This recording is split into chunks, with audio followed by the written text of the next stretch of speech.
वृज्जीगण संघ को प्राचीन भारत के इतिहास में एक विशेष स्थान प्राप्त है। वृज्जीगण संघ ने बुद्ध काल में जो मगध के आसपास के क्षेत्र थे उसकी राजनीति में एक अहम भूमिका निभाई और उस काल का यह एक प्रमुख राज्य था। पर यदि हम वृज्जी गणराज्य से पूर्व इस क्षेत्र के इतिहास के बारे में बात करें या उन परिस्थितियों की बात करें जिनमें वृज्जी गण संघ की स्थापना हुई, तो हम यह पाते हैं कि हमारे पास इससे जुड़े तथ्यों का अभाव है। यदि हमें वृज्जी गण संघ के प्राचीन इतिहास को जानना है तो हमें उस क्षेत्र को जानना होगा जिसमें वृज्जी गण संघ स्थित है। यह है उत्तर बिहार का क्षेत्र जिसे प्राचीन ग्रंथों में विदेह कहा जाता था। उत्तर वैदिक काल का एक ग्रंथ है जिसका नाम है शतपथ ब्राह्मण। शतपथ ब्राह्मण में हमको बताया गया है कि एक राजा हुए थे जिनका नाम था विदेह माधव। विदेह माधव अपने कुनबे और अपने कुल पुरोहितों के साथ इस क्षेत्र में आते हैं और बस जाते हैं, तभी से इस क्षेत्र का नाम पड़ जाता है विदेह। प्राचीन ग्रंथ हमें इस क्षेत्र की भौगोलिक संरचना के बारे में भी बताते हैं। हमें यह बताया जाता है कि विदेह के उत्तर में थे हिमालय, दक्षिण में थी गंगा नदी और पश्चिम में थी सदानीरा नदी। सदानीरा नदी आज की गंडक नदी है और प्राचीन ग्रंथों के अनुसार सदानीरा नदी दो क्षेत्रों को विभाजित करती थी। पूर्व में था विदेह और पश्चिम में था कोसल। प्राचीन समय में इस क्षेत्र में मूल रूप से दो प्रमुख राज्यों का शासन था। पहला राज्य था विदेह जिसकी राजधानी थी मिथिला।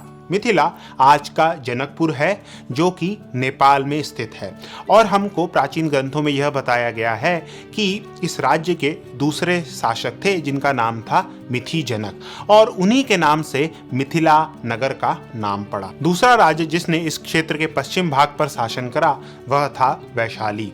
पुराणों में हमको इस राज्य पर शासन करने वाले राजाओं की वंशावली मिलती है, लेकिन आश्चर्य की बात यह है कि जो प्रथम राजवंश था जिसने वैशाली पर शासन करा उसके बारे में पुराण हमको कुछ अधिक जानकारी नहीं देते। पुराणों के अनुसार एक राजा थे जिनका नाम था विशाल। उन्होंने विशाला या वैशाली नगर की स्थापना करी और उनके बाद से जो राजा आए वह अपने आप को वैशालक कहकर बुलाते थे। इस प्रकार हम यह पाते हैं कि इस क्षेत्र में दो राज्यों का उदय होता है। पहला राज्य था विदेह जिसकी राजधानी थी मिथिला और दूसरा राज्य था वैशाली जिसकी राजधानी थी वैशाली। यदि हमें इन दोनों राज्यों का अंत एवं वृज्जी गण संघ की स्थापना के संबंध को समझना है तो हमें पुनः मुड़ना होगा पुराणों के ओर। पुराणों के अनुसार वैशाली राज्य पर शासन करने वाले अंतिम राजा का नाम था सुमति। यद्यपि पुराण हमको सुमति के शासन के अंत कैसे हुआ इसके बारे में जानकारी नहीं देते, लेकिन कुछ विद्वानों के अनुसार सुमति के राज्य का अंत होता है एक लोकप्रिय विद्रोह के कारण। विद्वानों की यदि हमें इस तर्क को समझना है तो हमें जानना होगा विदेह राज्य का अंत कैसे होता है। दो प्राचीन ग्रंथ हैं, एक है कौटिल्य का अर्थशास्त्र और दूसरा है अश्वघोष का बुद्धचरित्र। इन दोनों ग्रंथों में हमको यह बताया गया है कि विदेह पर राज्य करने वाले अंतिम शासक का नाम था कराल जनक और उनके शासक का अंत होता है एक जन विद्रोह में जिसमें उस राज्य की प्रजा कराल जनक को बलपूर्वक हटा देती है। क्योंकि वैशाली विदेह का पश्चिमी पड़ोसी है तो जिस प्रकार की परिस्थितियां विदेह में हमको देखने को मिलती है जिसके कारण कराल जनक का अंत हुआ, कुछ इसी तरह की परिस्थितियां सुमति के राज्य में भी थीं जिसके कारण सुमति के राज्य का भी अंत होता है। ऐसे में यह संभव है कि दोनों राज्यों का इस प्रकार प्रजा द्वारा किए गए विद्रोह के कारण हुए अंत ने आने वाले समय में वृज्जी गणसंघ के उदय को एक नैतिक आधार दिया। परंतु जैसा कि हम जानते हैं प्राचीन भारतीय इतिहास का चरित्र उस भारतीय सीरियल जैसा है जिसकी कथा का कभी अंत नहीं होता है और नए पात्र जुड़ते चले जाते हैं।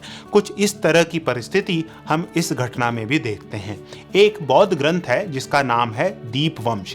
यदि हम दीपवंश की माने तो कराल जनक के राज्य का अंत किसी जन विद्रोह के कारण नहीं होता है और उनके बाद भी कई राजा आए जिन्होंने विदेह पर शासन करा।